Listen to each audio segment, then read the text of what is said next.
존경하는 국민 여러분, 사랑하는 당원 동지 여러분, 더불어민주당 대표 송영길입니다.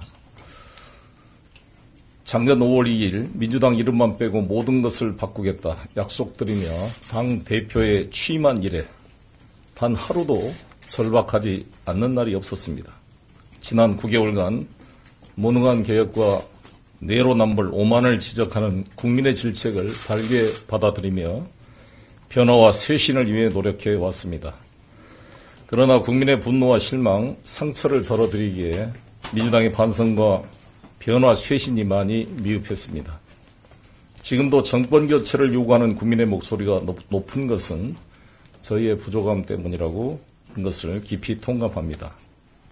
촛불의 명령으로 탄생한 민주당 정부에게 국민께서는 아낌없는 지지와 성원을 보내주셨습니다.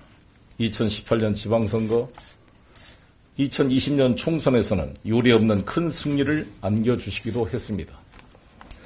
그러나 오늘의 고단함을 해결하고 내일의 불안을 덜어달라는 국민의 간절한 소망과 기대를 민주당은 제대로 부응하지 못했습니다.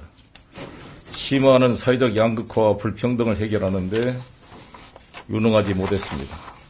뼈아픈 부동산 정책 실패와 인사검증 실패에도 국민께 제때 제대로 사죄드리지 못했습니다. 스스로의 잘못에 엄격하지도 못했습니다. 국민 여러분께 다시 한번 민주당 정부의 일원으로서 깊이 사과를 드립니다. 민주당은 국민께서 요구하고 계신 자기 혁신과 기득권 내려놓기를 통해 정치의 본령, 정치의 기본으로 돌아가겠습니다. 더 많이 내려놓겠습니다. 저부터 내려놓겠습니다. 첫째, 저 송영길은 다음 총선에 출마하지 않겠습니다. 586 세대가 기득권이 되었다는 당내외의 비판의 목소리가 있습니다. 586이 많은 일을 해온 것도 사실입니다. 민주화와 사회 변화에 헌신했고 세 번의 민주정부 탄생과 성공에도 많은 역할을 했습니다. 그래서입니다. 우리가 원하는 것은 더 나은 세상이지 기득권이 아닙니다.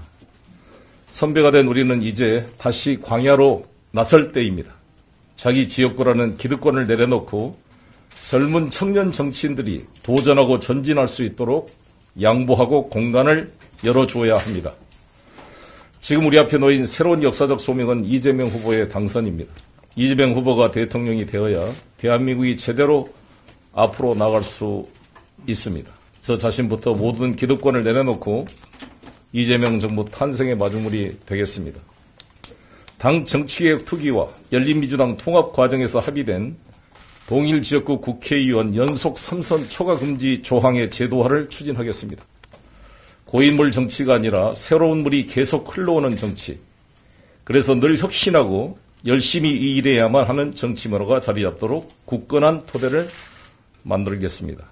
부족한 저를 5선 국회의원으로 일할 기회를 주신 계양구 구민 여러분, 민선 5기 인천광역시장으로 저를 신임해 주셨던 인천 시민들께 한없는 존경과 감사를 드립니다.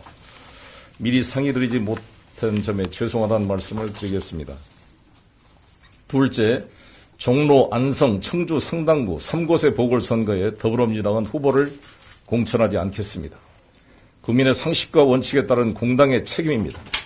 정치적 유불리를 떠나 국민의 뜻을 받아 책임 정치라는 정도를 지키겠습니다.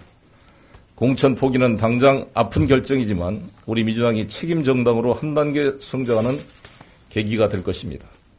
세 곳의 지역 출마를 위해 준비해 오신 분들과 당원 여러분께 죄송한 말씀을 드립니다. 시간이 좀 더 걸릴 뿐 지금까지의 노력과 당을 위한 헌신이 반드시 여러분의 정치 인생의 자양분으로 돌아가도록 뒷받침하겠습니다. 오직 4기 민주정부 탄생을 위해 함께해 주시기를 간곡히 부탁드립니다. 셋째, 국회 윤리심사자문위원회에서 제명 건의를 의결한 윤미향, 이상직, 박덕흠 세 의원의 제명안을 신속하게 처리하겠습니다. 국회의원들이 잘못해도 우리 국회가 적당히 뭉개고 시간 지나면 없던 일처럼 구는 게 하루 이틀 된 일이 아닙니다. 이런 잘못된 정치 음화부터 일소해야 합니다. 잘못이 있다고 판단이 내려졌고 자문위가 제명을 결정한 대로 따라야 합니다. 윤호중 원내대표, 김진표 윤리특위위원장과 상의하여 신속히 제명안을 윤리특위에서 처리하고 본회의의 부기 표결 처리하도록 하겠습니다. 또한 국민의힘도 국민의 무서운 것을 안다면 제명에 동참하기를 바랍니다. 신속히 입장을 결정하십시오. 넷째, 이번 지방선거 2030 청년들을 파격적으로 대거 공천하겠습니다. 민주당이 2030 당이란 말을 들을 수 있도록 하겠습니다. 코로나 이후 취업 시장의 문턱이 더 높아지고 부동산도 폭등해 우리 청년들의 삶이 너무 어려워졌습니다.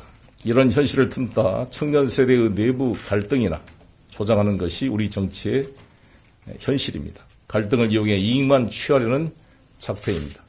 더불어민주당은 청년이 가진 힘을 믿습니다.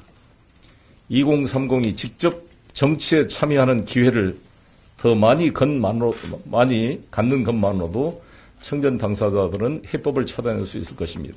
우리 당은 2030이 당당한 주권자로서 공적 영역에서 활동할 수 있도록 전체 광역기초위원회 30% 이상 청년이 공천되도록 하겠습니다. 청년들에게 새로운 기회가 희망을 만들어주는 민주당이 되도록 하겠습니다. 기득권화되고 노쇠한 민주당이 되어서는 안 됩니다. 변화를 선도하겠습니다. 2030 중심당으로 체질 개선을 성공하고 지금까지 쌓아온 경험이 더해진다면 국정 운영 능력과 쇄신 능력이라는 두 마리 토끼를 다잡는 능력 있는 민주당으로 거듭나게 될 것입니다. 윤석열 후보는 우리 민주당 정부의 어두운 유산입니다. 우리의 오만과 내로남불의 반사 효과입니다. 반성합니다. 정권 교체를 넘어 스스로 기득권을 타파해 정치 교체를 이루겠습니다. 여야를 넘어 검찰 동우회, 운동권 동우회, 기득권을 타파하는 새로운 정치 시대로 앞으로 제대로 이재명과 함께 나아가겠습니다. 감사합니다.